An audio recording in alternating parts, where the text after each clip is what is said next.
So yung mga tropa, dito tayo ngayon sa Mikawayan, Bulacan. Kakain ko lang ito dito sa tindahan na to, karinderya na yun mga tropa pits. Nakita ko sa gilid nila, nagtitinda ng chicharon. Chicharon lang mga tropa pits, napakalutong daw to. Pag kinakain mo, tumatalbog sa ngipin. Tumatalbog ba sa ngipin to pag kinakain? Ay, hindi po, crunchy po yan. Ha? Crunchy po yan sa nagtitinda. Kaya nga, gumawa ganon? Crunchy po yan sa kaysa nagtitinda. Sino ba yung nakaputi? Ba't ayun po, nagtago yung nagtitinda. Ba't ang ganda-ganda yung nakaputi? Kaganda-ganda mo na nakaputi ka. Ay, mas crunchy po yan, sir. Mas crunchy po yan. Hindi siya crunchy, hindi siya crunchy, malutong. Crunchy at saka malutong, pareho lang po yun. Hindi, malutong sa Tagalog para maganda pakinggan. Okay, malutong. Malutong. Ayan o. Asim, ano pa? Saan galing tong ano nyo, chicharon? Bulacan po. Bulacan's best chicharon. Bulacan to Saan sa Bulacan? Sa Santa Maria po. Ano ba pangalan nito? Jenny's. Anong pinaka-the best? Anong pinaka-the best na chicharon dyan? Ma-recommenda mo sa akin. Tikman nyo po yung may laman. Ayun o. Backfat po. Backfat. Backfat. Saan dito? Backfat chicharon. Ito? Opo. Grabe may laman pa talaga no? Malaman po yan. Kasi nagtitinda. Yung nagtitinda namin laman. Pero mas malaman po yung... Taba yon. Ito taba to. Taba. Yun yung tititinda laman. May laman po yan sa loob. Ito may laman siya Kaso nga lang laman ba to o taba? May taba siya tapos may laman po siya. Magkano naman dito ate ito mga geto? 150 po. Wow, 150 chicharon na, mura na to Dito ang gusto ko chicharon yung hangin. Chicharong hangin. Meron ba kayo? Ito po. Yun, ito chicharong hangin yan. Chicharong hangin. Pag kinakain mo, parang wala lang sa bibig mo, di ba? Opo, natutunaw po siya. Ano ba tong ginagawa nito? Balat ba talaga to? Hindi, ano po yan? Ano ba yan? Ito ba to? Ito. Baboy po yan eh. Hindi baboy nga. Anong part ng baboy? Kasi parang siyang hangin pag kinakain mo Opo. Anong part? Sa taba po siguro. Taba. Hindi parang balat siya Parang balat siya, yun Ito naman, ano naman to? Ano po yan? Chicharon pa din? Hindi, anong part ng ganun pa din, balat pa din? Balat pa din. Ilang klaseng chicharon na tinitinda mo dito? Ilang klase? Isa, dalawa, tatlo. Ito, maliliit to. Magkano dito? Ayan po, 130 lang po yan. 130. Para po sir, matikman nyo kung gaano niyang kasarap at gaano kalutong makuha po kayo ng isa dyan. Nako, kakakain ko lang.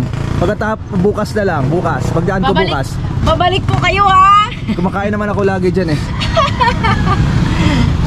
Ate, sayang naman to istante mo, may nakalagay nabasag. po dyan, quick pong ilalagay namin dyan. Quick at saka tok nene. Sarap maglagay ng, ate, maglagay ka ng kubo dyan para tambayan. Dyan di ba te? Maglalagay po kami dyan sa gubat. Oo dyan hindi, kubo yung may bubong na gano'n opo. Para Tapos, kaso palayasin po kami dyan na mayari hindi ba sa inyo to? Hindi po. Nagre-rent lang kayo rito? Opo.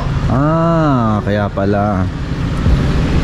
Suka nagdadala. Sa chicharon talaga suka nagdadala, Kasama na po yan pagbili namin ng chicharon. Sukang bagongbong yan siguro, no? Yes po. Sukang bagongbong, the best suka in the world. Amoy pa lang, di ko binubuksan, parang sobrang asim na no? Pang chicharon po talaga yan. Ikaw ate, ano ka naman dito? Owner ka? Ano ka to ate? Ayun nakaupo. Di ano ka dito ate? Tindira lang po. Ay hindi, wag mong lang yung tindera ate. Kasi pag walang tindera, walang benta. Di ba? Tama po. Iwanan mo dyan. Kung walang tindera, makabenta ba yan? Hindi, di ba? Wag mong langlangin yun. Opo. Sa mga tropits dito lang ako, nagtatanong lang ako. Kasi the best talagang kainan dito sa mga tropa. Kasi nasa ilalim lang siya ng puno ng ng kaimito. Tapos nasa ilalim lang sila. Masarap yung dinuguan dyan, kaya binalik-balikan ko mga tropa pits. Napakabait yung mga may-ari. Maganda na, mabait pa, no? At saka po malutong pa. At saka maasing pa. Malutong, hindi makunat, malutong. Kaya po, bumalik-balik po kayo dito talaga. Oo. Very much welcome po kayo dito sa lugar. Hindi, bakit kasi sarap ng luto nyo. Ay talaga po. Kaya binalik-balikan ko, di ba?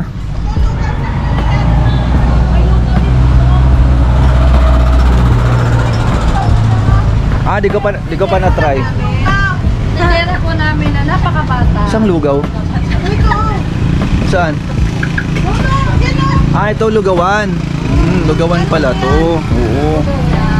Bukod sa ano pala mga tropa, mga tindahan lang ulam, meron palang lugawan. Ayun ko lang nalaman, may lugawan pala na to ate ah. Ayun, lugawan oh.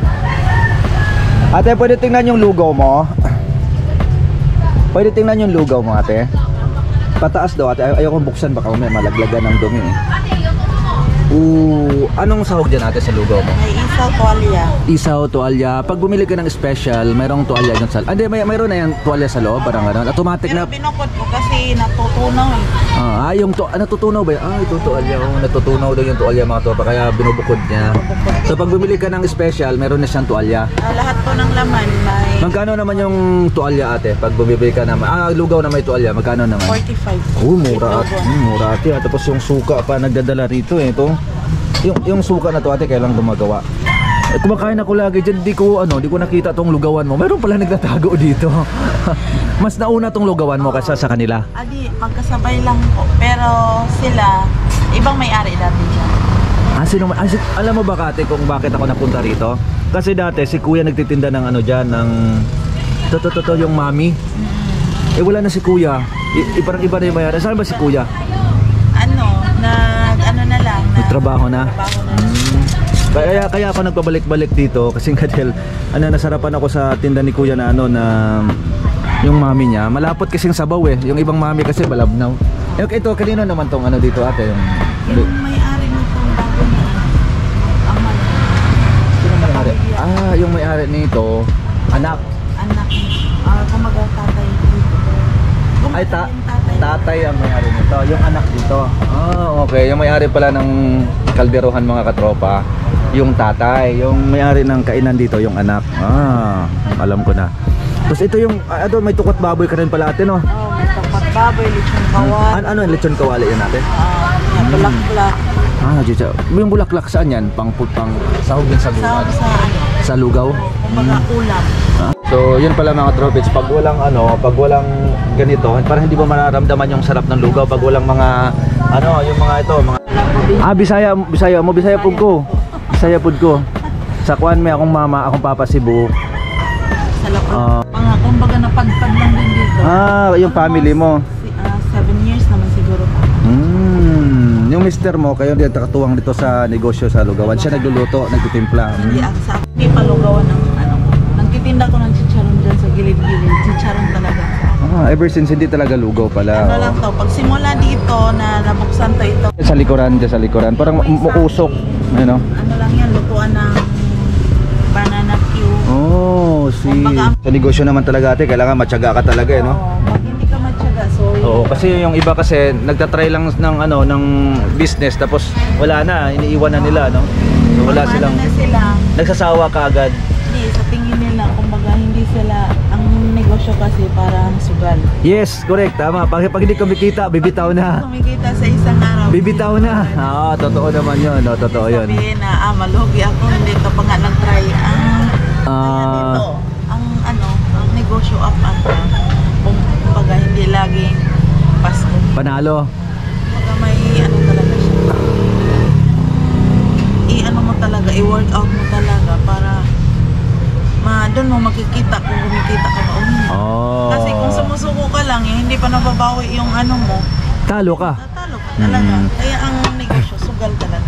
Ate, ano ma-advise mo sa mga taong gustong mag-business ate? Ano mga advice mo? Ang sa akin lang, in my experience, pag gusto nyong tumayo ng negosyo, anuhin nyo muna. Kumbaga, lakasan nyo yung loob.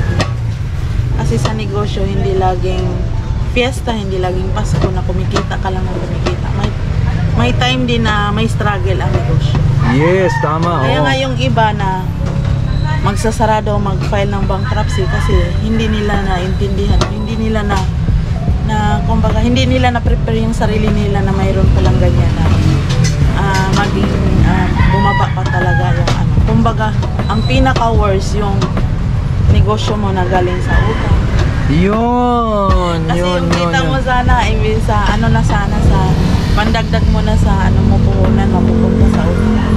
Okay. Kaya yung ma-advise ko lang, pag tayo kayo ng negosyo, sikapin nyo sa sariling bulsa nyo galing ang ano. Tapos may backup siya. At saka kahit na magsimula muna sa small business, Oo, kasi pag small business kaya mong palakihin, wag malaki ka agad, di ba ka? Oo, kasi try and error pa ang negosyo. Yes. Lalo na pag bago ka sa negosyo ng ganyan. Kung nagsimula ka, kung like for example, kung galing ka sa employment na magninegosyo ka agad, kumbaga wala ka pang idea paano mo i-handle yung business. Mas okay na magsimula ka sa maliit. Kasi kung maliit lang ang puhunan mo, may tendency kung malugi ka man, hindi Masakit. ka mahirapan. Yeah. Hindi masakit. Kumbaga, Yes. try and error. Try and error lang naman talaga ang sa business. Napakagaling ni ate sa mga advice niya. Yes! Thumbs up ate! Galing, ano pangalan mo ate? Na-inspired ako ate ha. Na-inspired ako sa iyo ha. So, Kasi ganun talagang negosyo kailangan so yun ang may advice mo ate sa mga taong gusto mag-negosyo. Oo, hindi basta-basta magnegosyo, magtayo ka na lang na ganun na lang. May pera ako, magninegosyo ako, pero hindi sapat ang pera mo. Pero dapat din siguro ate, no? Kailangan ka talaga may idea. Di ba, tama ba ate, pag nagnegosyo ka yung line of business na alam mo? Parang ganun. Oo, ganun. Isa din yan. Kung like for example, sa akin, sabi nila, ang negosyo, linya-linya. Depende po yan sa mo. Yung Sa sikap? passion. Sa passion, correct. Kasi kung patindahin ka ng ice cream din dyan na hindi mo naman fashion, yung kagustuhan at kalooban. Yes. Gusto mong ititinda. Kasi dito, kumbaga nahabit ko na lang din to kasi mahilig din ako magluto. Pero ang pagluluto kasi kailangan mo talaga na may may pagmamahal sa niluluto mo. Tama. Para hindi mag-iba-iba yung Lasa. Maganda lang sa bago pero sa huli Wala na. kasi hindi mo passion, hindi mo mahal. Ang galing ni ate. Anong pangalan pala ate? Michelle. Si Ma'am Michelle. Shoutout ka ma'am, yung mga kamag-anak mo sa Cebu. Yes, shout out po sa mag-anak ko sa Cebu, lalo na sa isla namin, sa Olango Island. Mister mo, batiin mo para masaya na matuwa naman. So ano ate, nakailang months ka na rito? Taon na. Kumusta naman yung kita natin ate? Ito, sakto lang sa kasi kumbaga nasa pa. Hindi naman nasa first level, nasa second level na, pero yung kita napunta ko sa mga tuition, kasi may mga pinag-aral tayo naman. Okay lang yun ate, at least may nakikita ka naman sa pinagpaguran mo eh. Pero ikaw lang mag-isa dito ate, wala kang tao na ano? Ay wala, hindi ako baka hindi ko kayang magsahod eh. So, mas okay kung madam man, ako lang. Hindi, lang. Saan ka na mamalengke? Sa Bagong Silang. Loyo oh. Kasi doon kami makatipid. Kasi pag dito kasi ang doble-doble na yung tubo sa mga bilihin. Sabagay mas mura doon no? Na mas mura doon at saka bultuhan na ang bilihin. Nice, galing. Kasi mahirap pag pupunta ka doon, malayo, isang araw lang ubus na, kaya paubusan muna sa kasi bultuhan ang pag. Hindi ka magtingi-tingi kasi doon ka mahirapan magtingi. Mas okay bulto. Okay. Uy, grabe, na-inspired ako sa mga kwento mo ate. Ang galing ah. Ang galing. Ate, thumbnail time dalawa. Picture tayo para ilagay ko ang thumbnail ko ha. Sige, picture tayo ate ha. Picture tayo. Dali, kasama ka. Picture tayo, dali. Sige, ano mo ate ha. Buksan mo yung logo mo para ano. Yan. Okay. 1, 2. Okay. So mga trophies, pagkakadaan ka rito, tikman yung lugaw ni ate na napakasarap. Mura na, 45 pesos lang ba yung mo? Yung special? Ang plain? Ang plain, 15 pesos. Plain 15 pesos lang. Tapos? Pag may mga may mga itlog, dagdag tag 15 pesos. So, 10 peso, ganun. So, bali magkano lahat ate pag ganun? Mga 50? Wala naman. So, yung sa yung overload, nandun na lahat, yung 75, yung ang ko din. 75 pesos. So, mura na yun. Overload na yun ha. Mura na yun. Napakamura na yun. Oh. Galing. So, ate, maraming salamat ha. Pinag-unlakan mo ako. O yan. Okay lang ate, sama ko sa vlog ko. Okay lang? Okay, sige. So, ayun mga tropa. Si boss, ito yung pinaka big time dito. Nagtitinda ng mga kaldero. Pag kumain ka sa tindahan nila ng maka worth of 500 ba? Worth 500 ba boss? Worth 500, malibre kang kaldero. Libre, malaki. Ano ba? Malaking kaldero ba? Okay, pakita mo sa akin kuya kung anong kaldero libre mo dyan pag gano. Ito. Ang laki ah. Ito. Ito, okay. Ayan mga tropa, pag bumili ka, kumain ka rito, naka worth 500 ka, may libre kang kaldero. Kuya, saan mo galing mga kaldero mo, kuya? Pwede makita mga kaldero mo? Yan. Saan mo kinukuha to? Divisoria lahat? Hindi naman. Hindi.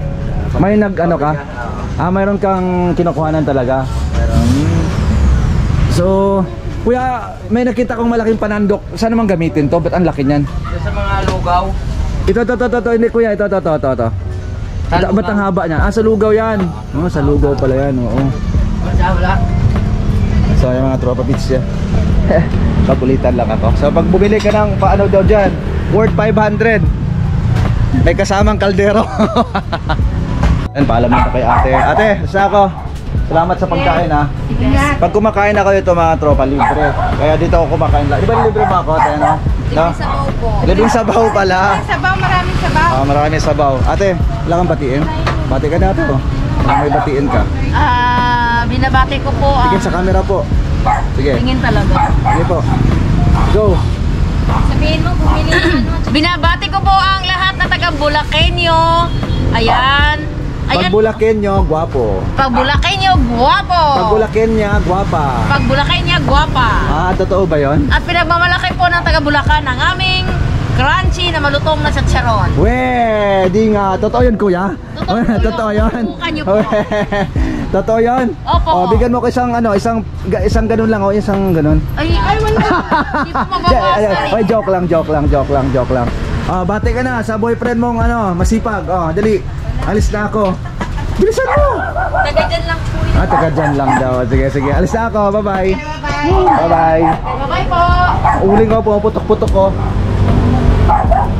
Ano ba't pumaputok-putok? Yung huling po yan. Yung huling yan. Akasya yan, no? Akasya po yan. Pumaputok-putok. Oo, masakit yan pag naka-gano'n, Ano po yung niyo? So yun ang mga tropits, naka-inspired yung kwento ni ate kanina. Grabe, sa business niya. Siya lang mag-isa dun sa lugawan niya. Wala siyang kasama mga katropa kasi ayaw daw niyang may baswahurin pa, gano'n. So totoo naman, katulad ko naman sa business ko, ako lang din mag-isa. Pero nakakapagod man, nare-relate ko yung sinasabi ni ate. Kasi ako din naman, ako lang mag-isa din sa business ko.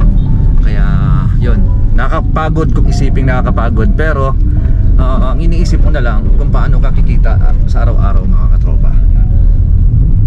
Yun, naka-inspired si ate, grabe. Panoorin nyo mga tropa pits. And kung nagustuhan yung aking video, paki-like and share na lang mga tropa pits. And paki-thumbs up na lang ang aking video mga katropa pits. Para yun, tulong na lang din sa akin mga tropa pits. And pinaka-importante, wag nyong i-skip yung ads mga katropa pits ha. Kunting tulong lang mga katropa. Yun na lang ang pinakatulong nyo sa akin yung ads na wag i-skip mga katropa. So yun mga katropa pits, dito ko tapos ng vlog for today. Sana nagustuhan nyo. And God bless ating lahat and peace out.